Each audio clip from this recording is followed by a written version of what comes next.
Shalom, selamat pagi Bapak Ibu dan Saudara yang dikasihi oleh Tuhan Yesus. Renungan kita pagi hari ini diambil dari Efesus pasal 4 ayat 15 sampai 16. Tetapi dengan teguh berpegang kepada kebenaran, di dalam kasih kita bertumbuh di dalam segala hal ke arah Dia, Kristus yang adalah kepala. Daripadanyalah seluruh tubuh yang rapi tersusun dan diikat menjadi satu oleh pelayanan semua bagiannya, sesuai dengan kadar pekerjaan tiap-tiap anggota, menerima pertumbuhannya dan membangun dirinya dalam kasih. Renungan kita hari ini berjudul Siap Dibentuk Menjadi Dewasa di Dalam Dia. Sebagai umat Tuhan yang telah menerima Yesus sebagai Tuhan dan Juru Selamat, kita harus menjadi dewasa di dalam Yesus. Paulus menyebut umat yang dewasa itu bukan anak-anak lagi, atau bukan bayi-bayi rohani. Menjadi dewasa di dalam Yesus tidak ditentukan oleh seberapa lama kita menjadi orang Kristen. Dan menjadi dewasa di dalam Yesus melalui proses yang terus-menerus atau yang disebut pembentukan. Untuk menjadi dewasa di dalam Yesus, ada beberapa hal yang dilakukan. Pertama, membangun diri. Membangun diri sifatnya ke dalam.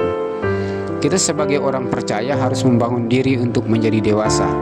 Kita membangun diri dalam persekutuan orang percaya, membangun diri dalam doa, membangun diri dalam membaca dan merenungkan firman Tuhan, membangun diri dalam ibadah. Paulus mengingatkan, janganlah menjauhkan diri dari pertemuan-pertemuan ibadah kita, seperti yang dibiasakan oleh beberapa orang. Tetapi marilah kita saling menasihati dan semakin giat melakukannya menjelang hari Tuhan yang mendekat. Ibrani 10 ayat 25. Membangun diri dalam saling menasihati, kita dilarang cuek atau jaim dalam menasihati.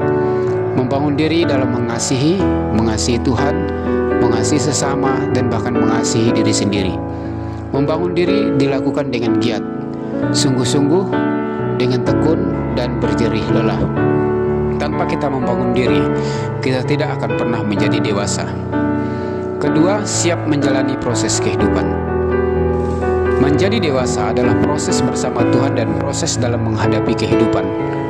Orang percaya yang mau dewasa di dalam Yesus siap diproses, siap dibentuk. Orang Israel dibentuk Tuhan di Mesir, dibentuk di padang gurun. Tujuannya supaya mereka menjadi dewasa dan bergantung penuh kepada Tuhan. Proses pembentukan di dunia nyata kehidupan sering menyakitkan. Hati kita boleh disakiti oleh kerasnya kehidupan, tetapi dilarang sakit hati. Musa, contoh iman kita yang menjadi dewasa dalam proses kehidupan di padang gurun. Hatinya sering disakiti, bahkan dibuat pahit. Tetapi Musa tidak pernah sakit hati. Alkitab mencatat, Musa ialah seorang yang sangat lembut hatinya, lebih dari setiap manusia di atas muka bumi. Bilangan 12 ayat 3. Ada orang-orang yang ditempatkan Tuhan di sekitar kita untuk mendewasakan kita. Mungkin itu suami atau istri kita, anak-anak kita, tetangga kita, atau mungkin gereja di mana kita berjemaat. Kita terkadang sulit bergantung sepenuhnya kepada Tuhan. Melalui setiap proses kesulitan, tantangan, mungkin sakit hati, sakit penyakit, kekurangan uang, atau kehilangan orang atau materi yang kita sayangi, membuat kita bergantung sepenuhnya kepada Tuhan. Ayub semakin mengenal Allah melalui proses ujian iman yang berat. Mengenal Allah bukan dari kata orang, tetapi matanya sendiri memandang kepada Allah. Shalom, Tuhan memberkati.